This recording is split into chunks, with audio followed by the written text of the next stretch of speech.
Now, this is something that I did not know was possible at all. I was always doing something, always busy. I hated being at home in the most ideal way possible.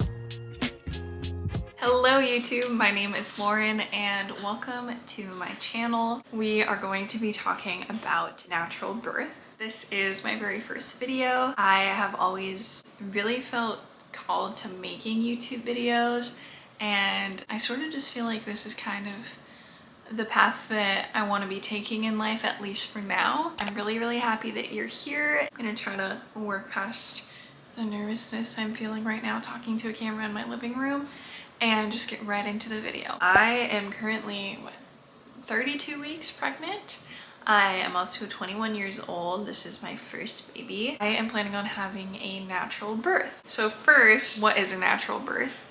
I think that kind of depends on the person, but for me, a natural birth means a unmedicated vaginal birth, and I will be having it here in my home. Being able to tap into my body's natural cues is really important to me so that I can feel not only connected to my body, but also to my baby during labor. I know that in other parts of the world, I live in the United States, but I know in other parts of the world, having a natural birth is kind of the norm. And so I am just going to rely on the books that I've been reading, and I'm just really hoping for the best. And that's pretty much why I'm having a natural birth. So now I'm gonna get into a little bit of how I am preparing to do that. I have no idea how long this video is going to be, but I'm just going to tell you everything that I'm doing to hopefully have the best natural birth possible. So the first thing that I want to talk about is the media that I've been consuming throughout my pregnancy. I've really been focusing on podcasts, books, and stories that are positive surrounding birth and pregnancy and labor. I'm basically only absorbing content that I think will help me on a subconscious level prepare for having a natural birth. So what that means for me is if someone starts telling me their birth story and it's a horrible story and they had to get induced, they had an emergency C-section, blah blah blah, I don't want to hear it. I'll stop them and I'll say, oh, thank you, but maybe you could wait till after I give birth to tell me that story, because it's just not something that I want in my subconscious right now. I also highly recommend Ina May's Guide to Childbirth. I'm sure if you're looking into natural birth, you've already heard of this book, but if you haven't, this is a really great book because the first probably third of the book is just positive birth stories, which is exactly the kind of content that you want in your mind, I think. This book is really good at kind of getting you into the mindset of what a natural childbirth could look like. On top of that, I am reading a hypnobirthing book. I don't know where I put it, but I'm reading a hypnobirthing book, and I got that book for free because I am taking this class about hypnobirthing, which I also highly recommend. If you don't know what hypnobirthing is a childbirth education program that uses a variety of techniques to help pregnant people feel calm and prepared for labor and delivery, such as deep breathing, relaxation, visualization, self-hypnosis, affirmations, and mindfulness. Let me just play an example of some of the affirmations. I try to listen to this every morning. It's got some really nice music at the beginning. I put all fear aside as I prepare for the birth of my baby. I am relaxed and happy. I don't know if I'm gonna get like copyright strikes for that, but basically those are the affirmations. And then there's also what's called the rainbow of relaxation, and it's basically a guided meditation that I like to listen to at night. It's very similar. It's just helping you train to relax your body and just prepare to be as calm as possible during childbirth, which is really the whole essence of hypnobirthing. You just want to sort of put yourself into a deep meditation so that you're more able to work with the energy of childbirth and the different ways that your uterus works in childbirth. That's another thing that I'd recommend, is learning exactly what your uterus does during childbirth to sort of take the fear around what's going on away. Look into exactly what's going to happen in your body during childbirth so that you're more prepared for it and more able to work with that energy. The other piece of content that I highly recommend is watching The Business of Being Born. It's a documentary. I think it's on HBO, maybe Amazon, but it's another like hour-long documentary, really, really good, and goes into the difference between having a natural birth and a birth in a hospital. So if you're looking for more information about that, I highly recommend watching that movie. They also have really great content on Pinterest if you look up like Calm Birth. Oh, that's another book I'm reading. It's called Calm Birth. Highly recommend that one too. That was my introduction to hypnobirthing and what a calm birth is. Another thing that I highly, highly recommend is this podcast by Wake the Fake Up. Kind of a silly name, but Wake the Fake Up, Orgasmic Birth with Amber Hartnell on Spotify. It's about a little over an hour long, and it is about having an orgasmic childbirth. Now, this is something that I did not know was possible at all, and it's exactly the kind of positive birth story that I'm talking about because it introduces a new way of looking at birth than what we're kind of familiar with here in the US. And basically, Amber talks about how she had multiple orgasms during childbirth, which I think is super awesome, and that would be great if it happened to me, but I just think that it's a really powerful story and another just really positive thing to add to your subconscious mind.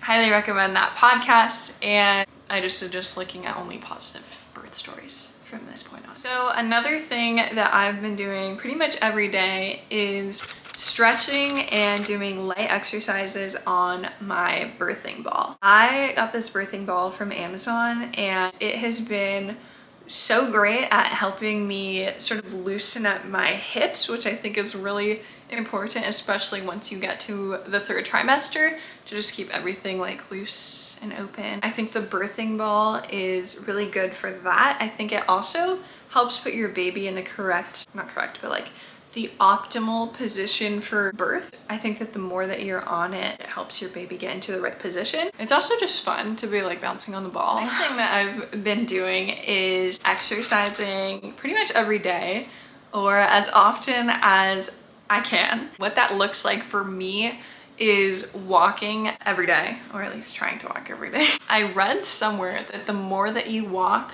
the easier your pregnancy and labor will be. I have had a very, very easy pregnancy so far. I'm hoping that my labor is the same. I will say that I have walked a ton. In my 1st trimester, I went to Japan with my husband, and we went on the Shikoku Henro pilgrimage. So we were walking several miles a day. I wasn't able to do the whole thing because of being pregnant, but I was walking at least 5 miles a day in the 1st trimester. I have since slowed down, by the way. I'm no longer walking 5 miles a day, but I am trying to walk 2 to 3 miles a day. I think I read that somewhere. I'm not just coming up with a random number, by the way. 2 to 3 miles a day, I think, is what I read to make your pregnancy and labor easier. I will get back to you about the labor part. Other forms of exercise that I've been doing are yoga, which I'm sure you've heard of prenatal yoga. I'm a yoga teacher. Normally, I haven't been teaching because I can't be in hot rooms, but I have still been trying to take yoga classes when I can. For me, that just makes me feel so much more connected to my body and way less sore. I think when you do yoga, somehow it makes you less like sore and tight, and I just really feel like it's useful for pregnancy. And I'm sure there's tons of information on the internet about why prenatal yoga is good for you, but yeah, I love yoga. And then lastly, I also like to do some light weightlifting.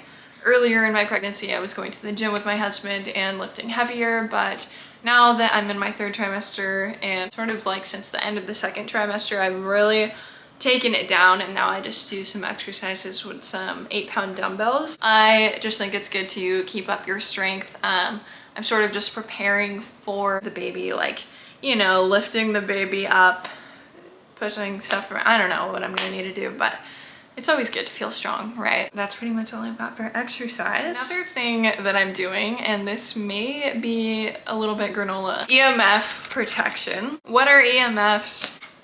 When I look it up, an EMF is an electromagnetic field. What is EMF and what are the dangers of it? It can damage DNA or cells directly, long-term exposure can be harmful to cognitive ability. I don't know. Maybe you should do your own research about this. I am really, really big into the health and wellness podcast space, and I've heard a lot of people come on and talk about EMFs. Do I know for sure if they're a huge problem? No. Do I know how much of a risk it is?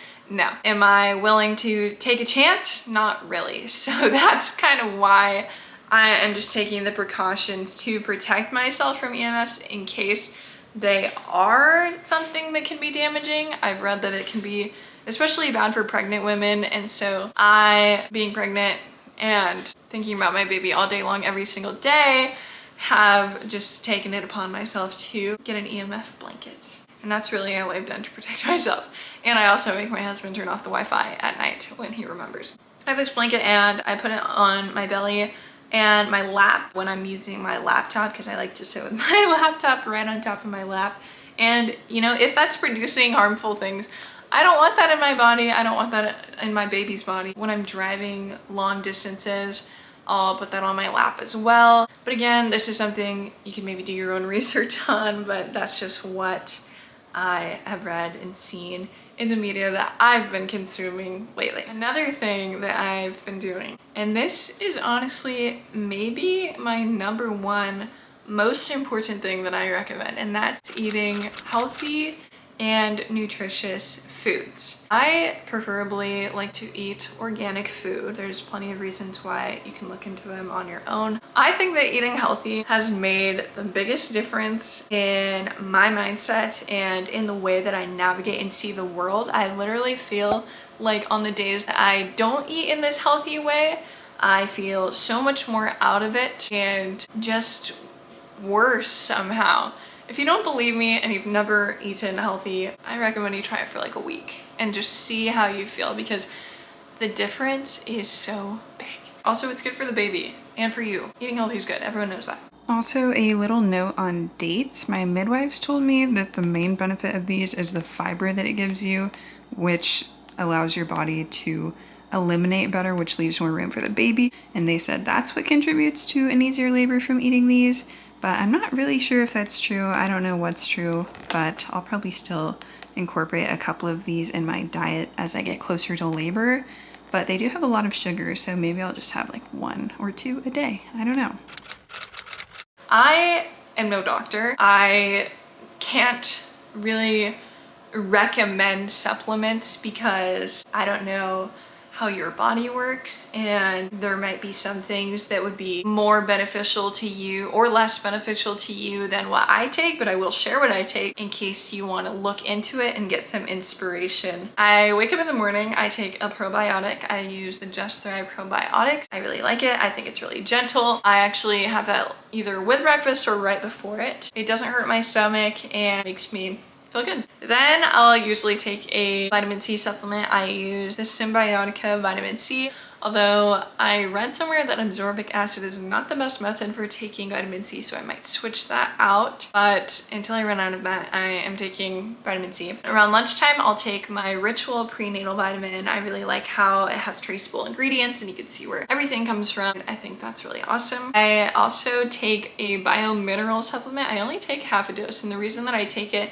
is because I have an AquaTrue water purifier that like pretty much takes out all the minerals in the water. I just feel like I need to replace it. I don't know. And then at night, I use a magnesium spray, and I recently started taking magnesium L-threonate packets from Symbiotica as well to help me sleep, and also apparently helps with leg cramps. I'm also planning on taking this gentle birth tincture. Apparently it helps make your labor easier according to all of the amazing Amazon reviews about it. Starting at I think 35 weeks you're supposed to take this, and apparently it's really great, so I'm gonna try it out. Another thing related to bodily intake. Okay, sorry, that was a weird way to start this. I'm reducing my coffee intake. I was a girl who used to drink a cup of coffee with 2 shots of espresso before pregnancy, and slowly I reduced it to 1 shot of espresso, and now I'm in my 3rd trimester and I kind of wish I did this sooner. This is so weird, but I have an espresso machine and it doesn't have a stop button, so I've been like using a spoon and like taking out teaspoons of it, and I'm gonna slowly increase the amount that I'm taking out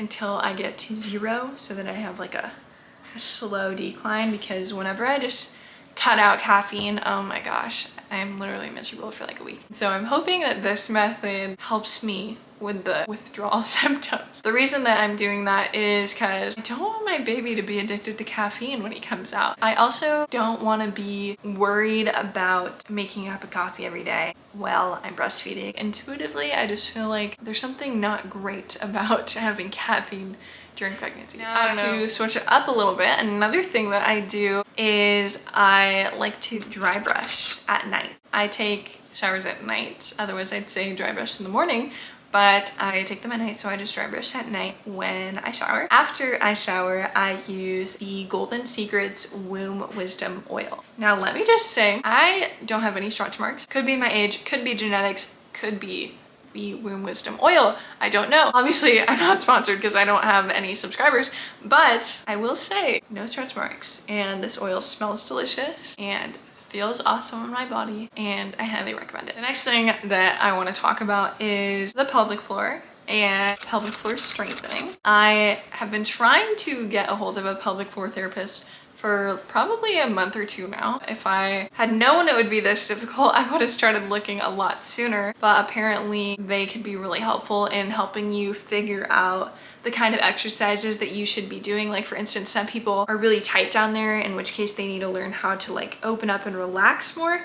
And other people are in need of strengthening their pelvic floor and, you know, doing more Kegels and other sorts of exercises that help them sort of tighten up and strengthen down there. I would recommend looking into breathing into the pelvic floor and just sort of looking into maybe taking a class on pelvic floor health, because I think that could be really useful. Sort of going along with that as well is visualization. It also kind of goes hand in hand with hypnobirthing. I have been practicing visualizing exactly the kind of birth that I want. In that case, everything's going well. I am imagining from beginning to end, so early labor, transition, pushing, all the things. I'm imagining them in the way that I want it to go, so the most ideal way possible. And I try to picture that as often as possible. Another thing I've been doing throughout the whole pregnancy, especially when I feel like stressed because my baby's like not moving or something, I will try to retrain my brain and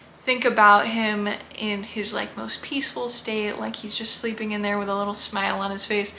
And I try to visualize him being as happy and content and calm as possible in my belly. Earlier in my pregnancy, my baby was in breech position, and I would talk to him every single day, and I would ask him to put his head down towards mommy's feet and the floor and turn his back towards mommy's belly, tuck his chin into his chest. And I would tell this to him every single day, and I would visualize him turning around from his breech position into the most optimal position. And I will say that he's no longer breech. So maybe you could try that and see if it works for you if you have a breech baby. But I really do think that visualization helps, again, with training the subconscious, and maybe it somehow moves your baby too. I don't know. Also, more information about visualization can be found in the book Calm Birth that I was talking about earlier. The next thing is sleep. Sleep is so important. I'm sure you already know. There's tons of data about it, tons of podcasts, tons of facts, but I think especially when you're pregnant, sleep is super important. Having a good sleep schedule, like going to bed and waking up at the same time every day, is really useful. I'm sure you've heard that advice before, but I really think that it's good to hear it again, because having a good sleep schedule, proper rest, just makes all the difference, you know, makes all the difference. I also need to recommend the Newton pregnancy pillow. Mind you, I used to sleep on my back, strictly, only my back. So sleeping on my side was so painful to my body. My body was not used to it at all. I was struggling so much with like back pains, and I still am, but they're way better now, especially since getting the Newton pregnancy pillow. And again, not sponsored because I have 0 subscribers, but other things that are good for sleep are at night, turning off the artificial lights and replacing it with red light, amber light, and salt lamps. Since doing this, and also blocking out blue light, that can kind of trick your body into thinking that it's day when it's not. I have little blue light glasses from Swanwick. I use them because I like to watch TV with my husband at night, and also I use it for my Kindle and my phone whenever I use them at night. Anyway, I think this has really been a game changer for the sleep. And along with the blue light, I really recommend not using your phone for an hour before bed. This was a habit I first heard about a long time ago, and I was addicted to my phone at the time, so I couldn't do it. So I definitely understand if you just heard that and you're like, okay, buddy, like, whatever. But really, it's a game changer. My midwives also recommended valerian root to help with sleep. I think they said 10 to 20 drops of this can really help you sleep during pregnancy and after as well. Grounding and morning sunlight. Again, so important the sunlight is for your circadian rhythm. But grounding is so good for you. Look up the benefits. Basically touch grass or sand or the earth. Sorry to sound granola, but pick up on the earth's energy. I don't know. It's good for your body. Daily sunshine and grounding. That's another thing I actually do. This is gonna sound really granola, so prepare your ears. I sit outside in the sun naked.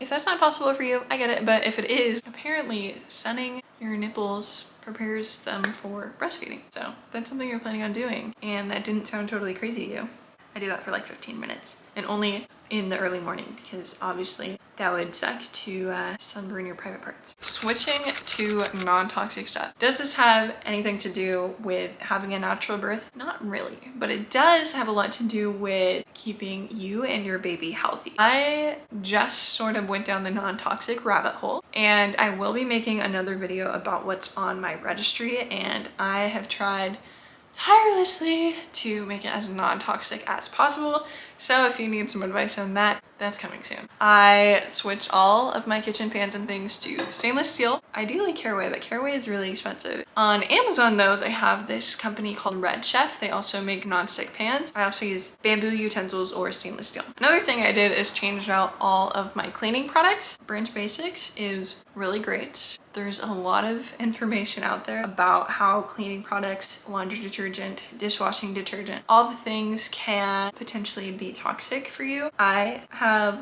switched the toilet paper to bamboo, switched out all of our soaps and like shampoo, conditioner, body wash, changed out the toothpaste. I haven't changed out the paper towels yet, but that's on my list. Bedding, all organic cotton. I'm a freak about that. I've also changed out all of my skincare products and makeup. I really just want my home to be kind of a place where I detox and also obviously a place that's safe for my baby. I have heard from a lot of different sources of advice that it's really essential to prepare for the postpartum period, also sometimes known as the 4th trimester.